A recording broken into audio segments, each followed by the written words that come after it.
Most new parents spend a lot of time and effort burping their baby during and after a feed. And they do this because that's what their parents did, or they're being told you just need to do it. But is burping a baby really needed? Does it provide them with any benefit?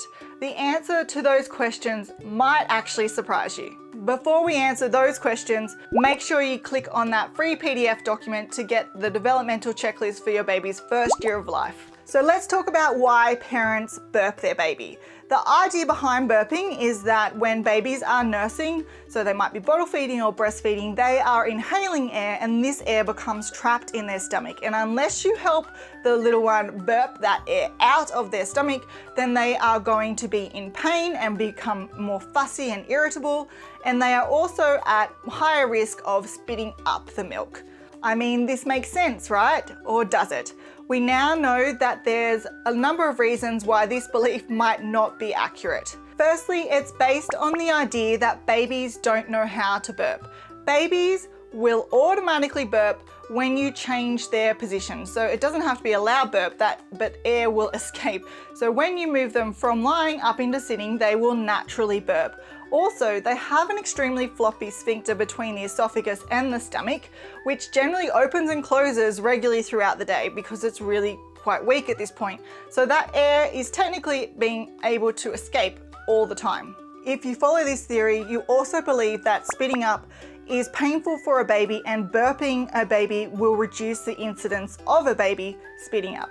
Now, babies will spit up. The majority will actually regurgitate their food all the time, their milk all the time, and that is because the sphincter between the stomach is really floppy, the esophagus is quite small, and milk is a liquid, so it's hard to keep in the stomach, and lastly, they spend a lot of their time lying down.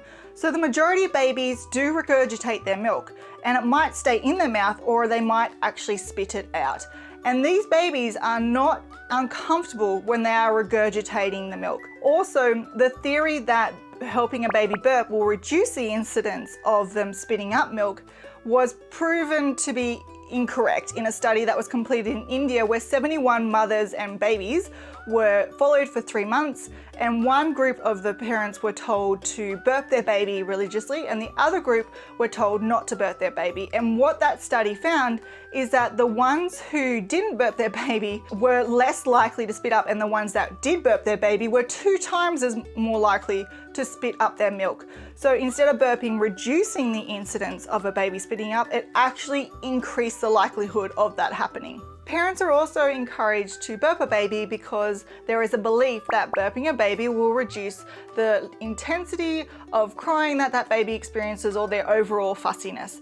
Now, the study that was completed in India with those 71 mothers and newborns actually showed that there was no difference in the level of fussiness a baby was or that intensity of crying that they had if they were burped or not burped. So this essentially disproves that theory that burping a baby will actually mean that they're more settled. I would actually argue that burping a newborn might not actually be helpful, it might be unhelpful, and that is because that pressure to ensure that the baby is burped after or during a feed means that parents will often need to wake their little one up, and that is because when babies are feeding, their body is automatically producing a hormone, which means that they get that sense of fullness and they become sleepy and will fall asleep.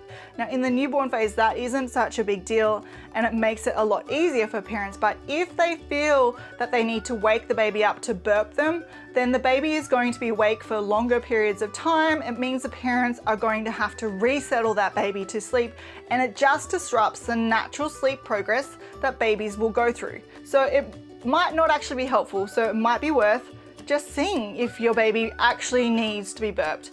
Now, if you are noticing your little one is fussy, what you might actually be seeing is the period of purple crying or that witching hour.